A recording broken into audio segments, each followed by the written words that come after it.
وعلیکم السلام ورحمۃ اللہ وبرکاتہ۔ تو یہ آپ کے نا ایک معصومانہ سے سوال کا جواب یہ ہے کہ مطلب ہوتا ہے نا کہ بعض دفعہ کبھی کبھار کو جو میٹھی چیز کھانے کو دل کرے تو اس میں کوئی حرج نہیں ہوتا، ٹھیک ہے نا۔ اور اس میں جو اصل میں ہمارے ذہن میں نا یہ ایسے واقعات سن کر اور مختلف کتابوں وغیرہ میں پڑھ کر نا ایک وہ اپنے نفس کی مخالفت کا نا ایک ایسا جذبہ مطلب وہ بن جاتا ہے، اگرچہ وہ ایک اچھا جذبہ ہے۔ تو اس میں نا یہ ایک چیز دیکھنے کی ہوتی ہے، ایک ہوتا ہے نفس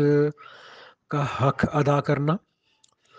اور دوسری چیز ہوتی ہے نفس کو اس کی مانگی ہوئی لذت کو عطا کرنا۔ تو ان دونوں میں نا فرق ہوتا ہے۔ تو چونکہ جو انسان کا ہے نا نفس، تو یہ چونکہ اللہ تعالیٰ نے ہمیں قیامت تک کے لیے ہمیں اس کے ساتھ جوڑا ہے، تو اگر ہم اپنے نفس کو مطمئنہ بنانا چاہتے ہیں اور اس کو اللہ تعالیٰ کی اطاعت اور فرما برداری والی زندگی گزارنے کا مطلب کہہ لیں کہ اس کو خوگر یا عادی بنانا چاہتے ہیں نا، تو اس کے لیے جہاں ہمیں نفس کو اس کی لذات سے روکنا ہے،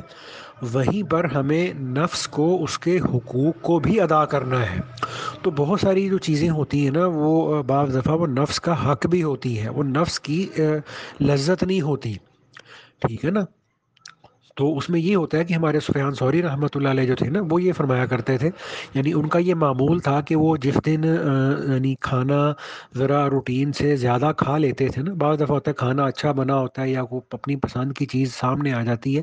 تو بسا اوقات انسان کھانا زیادہ کھا لیتا ہے۔ تو سفیان ثوری رحمۃ اللہ علیہ کے بارے میں آتا ہے کہ جب کبھی وہ کسی دن میں کھانا روٹین سے زیادہ کھا لیتے تھے نا،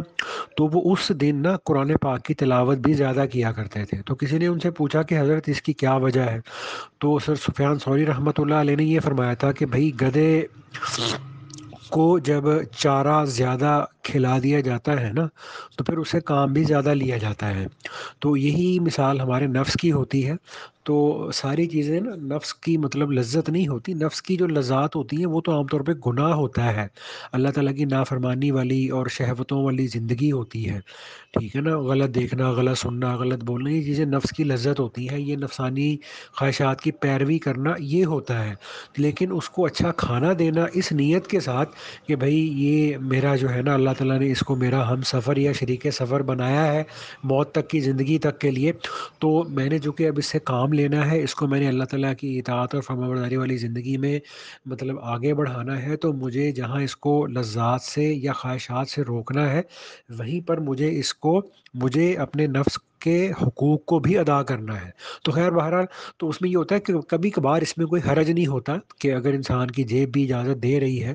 تو انسان کھانا کھانے کے بعد یا کبھی بھی کوئی چیز ایسی کھا سکتا ہے، اس میں کوئی حرج نہیں ہے۔ لیکن اس میں وہ طریقہ بس وہ یہی ہے کہ جس دن اس کو ایسے کوئی چیز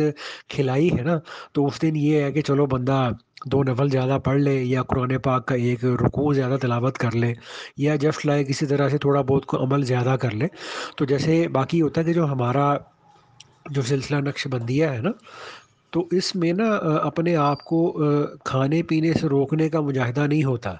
کہ جی انسان مطلب خام خواہ سے جو ہے نا وہ اپنے آپ کو اچھا کھانے پینے سے روکتا رہے، تو ایسا نہیں کرنا۔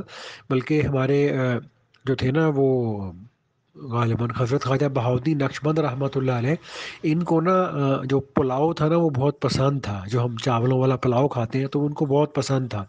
تو خواجہ بہاؤالدین نقشبند رحمۃ اللہ علیہ کی جب دنیا کے اندر ان کی ولایت کی شہرت ہوئی نا، تو بہت کسی دور کے علاقے سے کوئی ایک عابد زاہد آدمی تھا،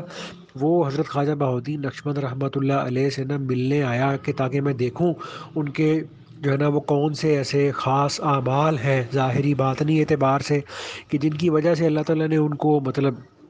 اتنی اعلیٰ درجے کی ولایت عطا فرمائی ہے۔ تو وہ آیا حضرت رحمۃ اللہ علیہ کے ساتھ رہا،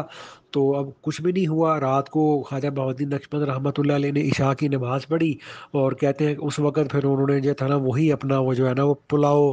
جو ان کو بڑا پسند تھا وہ کھایا، اور بڑے مزے لے لے کے کھایا۔ اور وہ جو عابد اور زاہد صاحب تھے انہوں نے اپنی وہ جو روکھی سوکھی جو روٹی تھی اور تھوڑے سے ستو تھے اور پانی کے دو تین گلاس تھے وہ پیے۔ تو اب انہوں نے دیکھا کہ خواجہ بہاؤالدین نقشبند رحمۃ اللہ علیہ جو ہے نا وہ پلاؤ کھایا اور جناب تسلی سے جو ہے وہ ساری رات سوئے ہیں، اور صبح کو تہجد کا وقت ختم ہونے سے تھوڑی دیر پہلے اٹھے، تھوڑے سے تہجد کے نفل پڑھے، اور اس کے بعد فجر کا وقت ہو گیا۔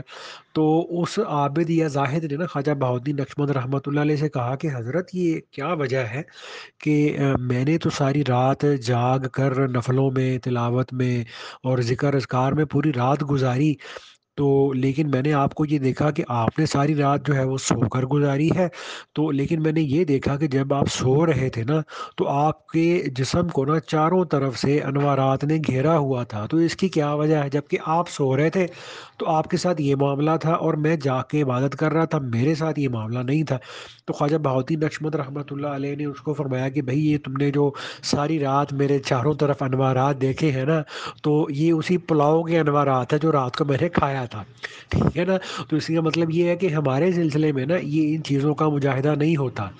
کہ جو اللہ تعالیٰ نے آپ کو میسر کیا ہے، اللہ تعالیٰ کی نعمت سمجھ کر، اللہ تعالیٰ کا شکر ادا کر کے حلال طریقے سے، حلال رزق میں سے انسان کھائے، لیکن اس میں تھوڑا سا نا یہ خیال رکھ لے کہ جب بھی انسان کوئی بھی مطلب دل چاہی چیز بھی کھا رہا ہے نا، اس کو پسند ہے کوئی چیز، تو لیکن اس پسند والی چیز سے بھی نا انسان پیٹ نہ بھرے، یعنی ایک ہوتا ہے نا کہ انسان نے بس اپنی مزے کی چیز، پسند کی چیز کھائی اور تن کے کھائی، ٹھیک ہے نا، اور جناب پھر وہ بس وہ سانس لینے کا راستہ بھی مشکل سے ہی آ رہا، ایسا نہ ہو۔ انسان کو جو چیز پسند ہے اس کو سنت طریقے پہ اب اللہ کے دیے ہوئے رزق میں سے اللہ کا شکر ادا کر کے انسان کھائے، ضرور کھائے، لیکن بس اتنا خیال کر لے کہ اس کھائی جانے والی چیز کو نا انسان پیٹ بھر کے نہ کھائے، اتنا کہ کھائے کہ تھوڑی سی نا پیٹ میں جگہ خالی رہ جائے۔ تو امید ہے کہ میں اپنی بات آپ تک نا صحیح طرح سے مطلب کنوے کرنے میں نا انشاءاللہ کامیاب ہو گیا ہوں گا۔ تو پھر بھی اگر کوئی بات سمجھ میں نہ آئی ہو تو آپ مجھے پوچھ لینا، میں انشاءاللہ آپ کی خدمت میں نا عرض کر دوں گا۔